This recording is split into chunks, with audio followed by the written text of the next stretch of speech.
நம்ம விழுப்புரத்தில் இருந்து பை ரோட் லடாக் கிளம்பின சீரியஸில் இன்றைக்கி டே 4 ஆல்மோஸ்ட் வந்து பார்த்தீங்கன்னா 3200 கிலோமீட்டர்ஸ் ஆல்ரெடி டிரைவ் பண்ணியாச்சு. இப்போ கரண்ட்டாக வந்து பார்த்தீங்கன்னா ஜம்முக்கும் ஸ்ரீநகர் பிட்வீனில் இருக்கும். இன்னும் ஒரு 2 ஹவர்ஸ் டிரைவ் பண்ணால் ஸ்ரீநகருமே வந்து நம்ம ரீச் பண்ணிடலாம். அண்ட் டைம் வந்து பார்த்தீங்கன்னா இப்போவே வந்து 7:27, அதாவது நைட்டு 7:27, 7:30 மணிக்கிட்ட ஆகுது. பட் இங்கே வெதர் கண்டிஷனை பார்த்தீங்கன்னா உங்களுக்கே தெரியும். இன்னும் ஒரு ஆல்மோஸ்ட் நம்ம ஊரில் இருக்க மாதிரி ஒரு 5:30, 6 o'clock இருக்க டே டைமில் இருக்க மாதிரி இருக்குது. இன்னைக்கு டேவே அற்புதமாக ஆரம்பிச்சது.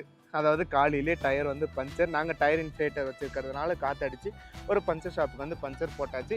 அண்ட் தென் பேக்கப்புக்கு ஒரு பஞ்சர் கிட்டையுமே வாங்கி வச்சாச்சு. நெக்ஸ்ட் வந்து பார்த்தீங்கன்னா நம்ம பார்டர் லைன், அதாவது ஹிமாச்சல்ஸ் பொறுத்த வரைக்கும் நம்ம பார்டர் லைன் உள்ளே வர்றதுனால நம்ம ஊரில் இருக்க ப்ரீபெய்ட் சிம்ஸ் எதுவுமே வந்து இங்கே ஒர்க் ஆகாது. ஸோ நம்ம ஊர்லேருந்து போஸ்ட்பெய்ட் மாற்றுறீங்கன்னா நீங்கள் ஒரு 14-15 டேஸுக்கு முன்னாடி மாற்றினா மட்டும்தான் போஸ்ட்பெய்டு வந்து இங்கே ஒர்க் ஆகும். நாங்கள் கிளம்புறதுக்கு முன்னாடி நாள் தான் போஸ்ட்பெய்டாக மாற்றினதுனால எங்களுக்கு வேலை செய்யலை. ஸோ நாங்கள் நியூ சிம்முமே பர்ச்சேஸ் பண்ணோம். அதேமாரி நீங்கள் ப்ரீபெய்ட் வாங்காமல் இங்கே போஸ்ட்பெய்ட் நியூ சிம் வாங்கினா மட்டும்தான் உங்களுக்கு பார்டர் லைனான லே லடாக்கில் வேலை செய்யும். இதுவே நீங்கள் இங்கே இருக்க லோக்கல் ப்ரீபெய்ட் சிம் வாங்கினீங்கன்னா ஜஸ்ட்டு ஸ்ரீநகர் வரைக்கும் தான் உங்களுக்கு வேலை செய்யும். அதுவுமே சேஃப்டியாக பார்த்துக்கோங்க. இப்போ நாங்கள் ஆல்மோஸ்ட் ட்ராவல் பண்ணி வந்த ரூட்ஸ் எல்லாமே சேஃபாக தான் இருக்குது. ஹைவேஸ் அங்கங்கே ஒர்க் நடக்குது. ஸோ அதை மட்டும் கொஞ்சம் பார்த்து வரணும்.